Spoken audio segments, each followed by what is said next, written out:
سورۃ التغابن۔ بسم اللہ الرحمن الرحیم۔ یسبح للہ ما فی السماوات وما فی الارض، اللہ کی تسبیح کر رہی ہے ہر وہ چیز جو آسمان و زمین میں ہے۔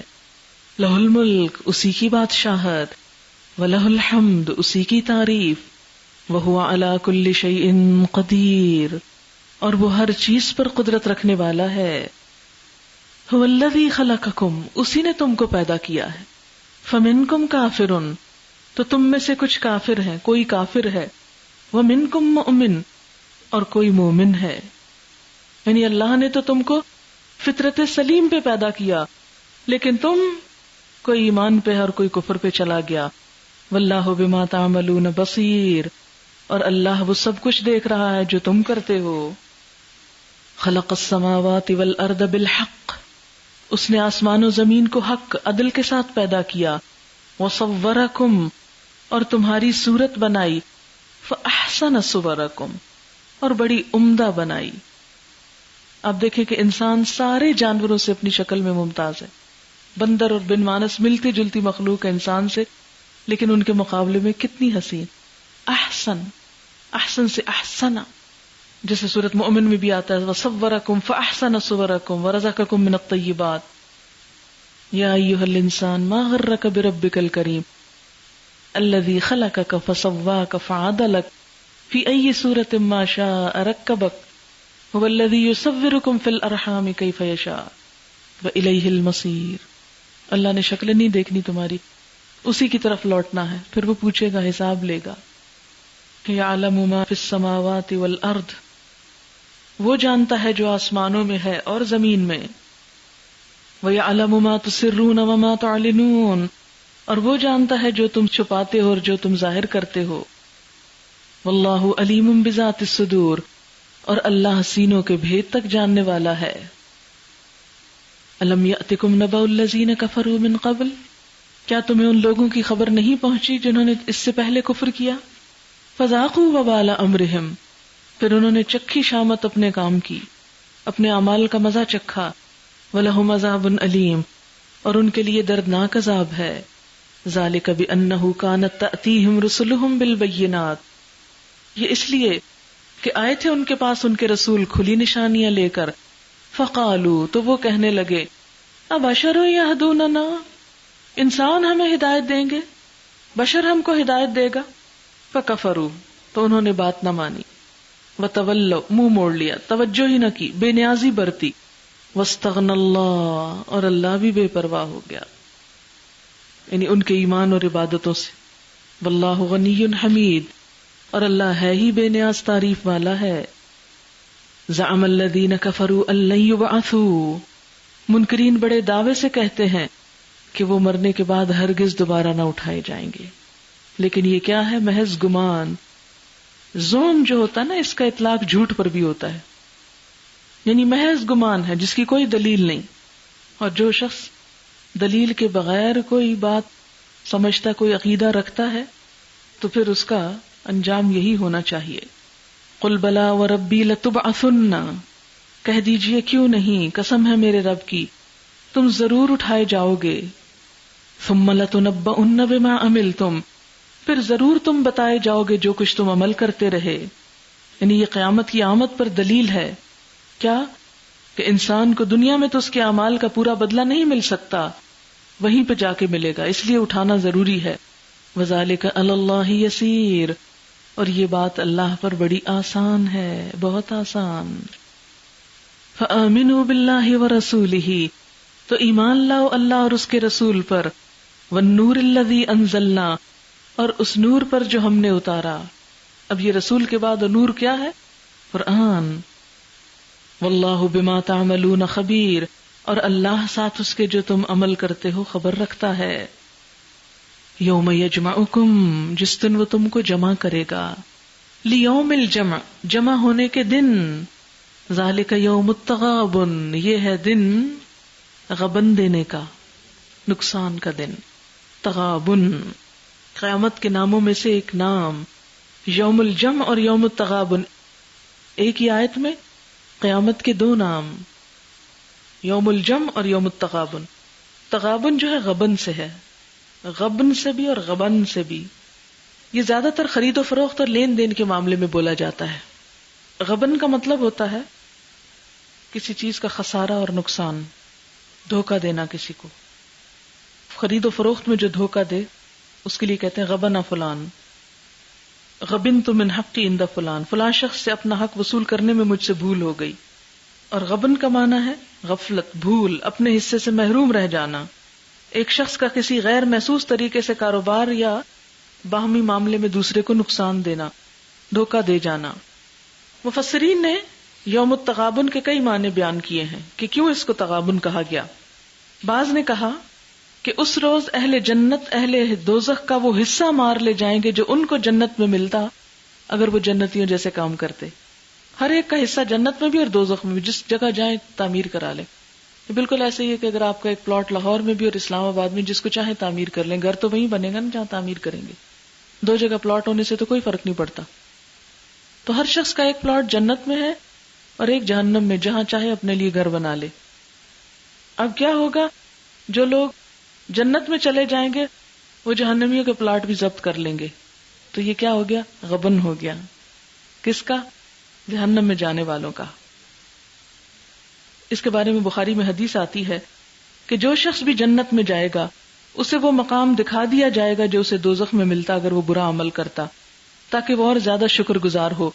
جو شخص بھی دوزخ میں جائے گا اسے وہ مقام دکھا دیا جائے گا جو اسے جنت میں ملتا اگر اس نے نیک عمل کیا ہوتا، تاکہ اسے اور زیادہ حسرت ہو. اس سے بھی پتہ چلتا کہ دونوں جگہ پلاٹس ہیں آپ کے. دوسری تفسیر کہ اس روز ظالم کی اتنی نیکیاں مظلوم لوٹ لے جائے گا جو اس کے ظلم کا بدلہ ہو جائیں، یا مظلوم کے اتنے گناہ ظالم پہ ڈال دیے جائیں گے جو اس کے حق کے برابر وزن رکھتے ہوں.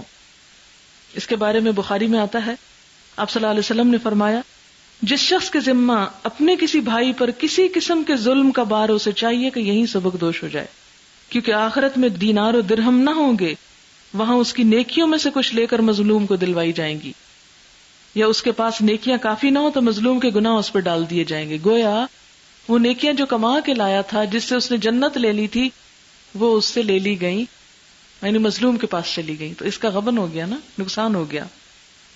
آپ صلی اللہ علیہ وسلم نے یہ بھی فرمایا کہ کوئی جنتی جنت میں اور کوئی دوزخی دوزخ میں اس وقت تک نہ جا سکے گا جب تک کہ اس کے ظلم کا بدلہ نہ چکا دیا جائے جو اس نے کسی پر کیا ہو، یہاں تک کہ ایک تھپڑ کا بدلہ بھی دینا ہوگا. ہم نے عرض کیا یہ بدلہ کیسے دیا جائے گا جبکہ قیامت میں ہم ننگے بچے ہوں گے؟ فرمایا اپنے اعمال کی نیکیوں اور بدیوں سے بدلہ چکانا ہوگا. کیسے بیٹھ کے آرام سے غیبت کرتے رہتے ہیں لوگوں کی. اور وہ حدیث کتنی مشہور ہے، آپ نے فرمایا تم جانتے ہو مفلس کون ہے؟ تو لوگوں نے عرض کیا مفلس وہ ہوتا ہے جس کے پاس مال متاع کچھ نہ ہو. فرمایا میری امت میں مفلس وہ ہے جو قیامت کے روز نماز، روزہ، زکوٰۃ ادا کر کے حاضر ہوا مگر اس حال میں آیا کہ کسی کو اس نے گالی دی، کسی پر بہتان لگایا، کسی کا مال مار کھایا، کسی کا خون بہایا، کسی کو مارا پیٹا. پھر ان سب مظلوموں میں سے ہر ایک پر اس کی نیکیاں لے کر بانٹ دی گئیں، اور جب نیکیوں میں سے کچھ نہ بچا جن سے اس کا بدلہ چکایا جاتا تو ان میں سے ہر ایک کے کچھ کچھ گناہ لے کے اس پہ ڈال دیے گئے اور وہ شخص دوزخ میں پھینک دیا گیا. ایک اور حدیث میں ہے آپ صلی اللہ علیہ وسلم نے فرمایا کسی مجاہد کے پیچھے اگر کسی شخص نے اس کی بیوی اور اس کے گھر والوں کے معاملے میں خیانت کی تو قیامت کے روز اس مجاہد کے سامنے کھڑا کر دیا جائے گا اور اس کو کہا جائے گا اس کی نیکیوں میں سے جو کچھ تو چاہے لے لے.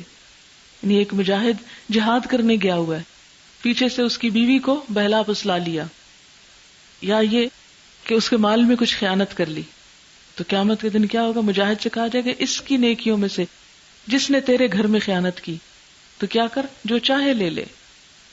پھر حضور صلی اللہ علیہ وسلم نے ہماری طرف متوجہ ہو کر فرمایا پھر تمہارا کیا خیال ہے، یعنی تم کیا اندازہ کرتے ہو اس کے پاس کیا چھوڑے گا. ایک اور تفسیر تغابن کی یوں کی گئی کہ تغابن کا لفظ چونکہ تجارت کے معاملے میں بولا جاتا ہے تو اللہ نے دنیا کس لیے دی تھی کہ ہم تجارت کریں نا، اور جو شخص دنیا میں نیکی کی تجارت کرے گا، نیکی کماتا چلا جائے گا تو قیامت تک اس کی نیکیاں بڑھتی چلی جائیں گی، اور اس طرح اس نے اپنے جان، مال، جسم، ہر چیز سے کیا کیا؟ ایک فائدہ اٹھایا. اور اگر اس نے غلط کام کیے تو گویا اپنی ساری صلاحیتوں کو، انویسٹمنٹ ہے نہیں ہماری، ہر چیز کا اچھا استعمال، اچھی انویسٹمنٹ ہے، تو اس نے اپنا اصل زر جو ہے وہ تباہ کر دیا. ذالک یوم التغابن ومن یؤمن باللہ ویعمل صالحا یکفر عنہ سیئاتہ، اور جو اللہ پر ایمان لایا اور نیک عمل کیے اللہ اس کے گناہ جھاڑ دے گا اور اسے ایسی جنتوں میں داخل کرے گا، یدخلہ جنات تجری من تحتها الانہار خالدین فیہا ابدا، جن کے نیچے نہریں بہتی ہوں گی، یہ لوگ ہمیشہ ہمیشہ ان میں رہیں گے. ذالک الفوز العظیم، یہی بڑی کامیابی ہے. والذین کفروا وکذبوا بآیاتنا، اور وہ لوگ جنہوں نے کفر کیا اور ہماری آیات کو جھٹلایا، اولئک اصحاب النار، یہ دوزخ والے ہیں. خالدین فیہا، اس میں ہمیشہ رہیں گے. وبئس المصیر، کتنا برا ٹھکانہ ہے. ما اصاب من مصیبت الا باذن اللہ، کوئی مصیبت نہیں آتی مگر اللہ کے اذن سے آتی. جسے پیچھے بھی پڑھا نا آپ نے سورۃ الحدید میں، تو اللہ تعالیٰ فرماتے ہیں اس سے پہلے کہ ہم اسے لائیں ہم پہلے سے ہی لکھ چکے ہوتے ہیں.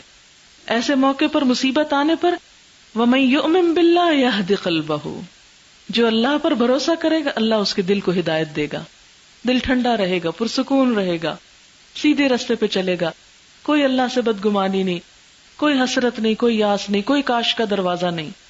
کیونکہ کہتے ہیں نا جب انسان کاش کہتا ہے کاش یہ نہ ہوتا، کاش وہ نہ ہوتا، تو شیطان کو داخل ہونے کا راستہ مل جاتا ہے، پھر آگے آ کے شیطان بہکاتا چلا جاتا ہے.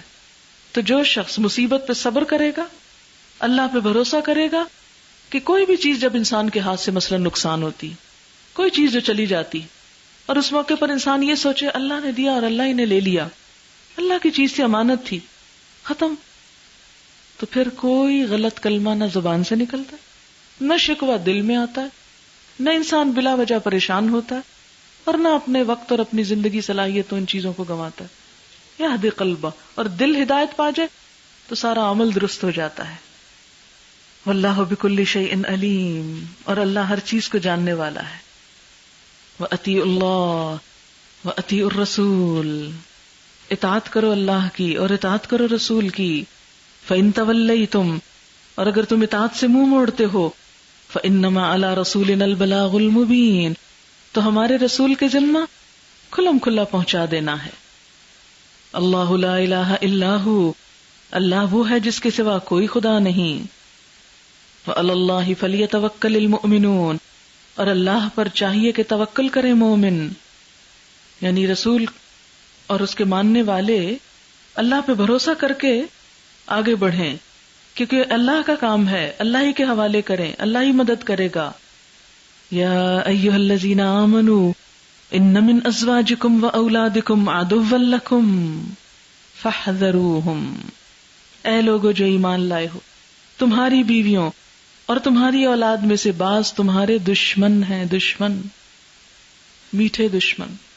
وَإِن تَعْفُوا وَتَصْفَحُوا وَتَغْفِرُوا، اگر معاف کر دو، عفو درگزر سے کام لو، معاف کر دو، بخش دو، تو اللہ بھی غفور الرحیم ہے.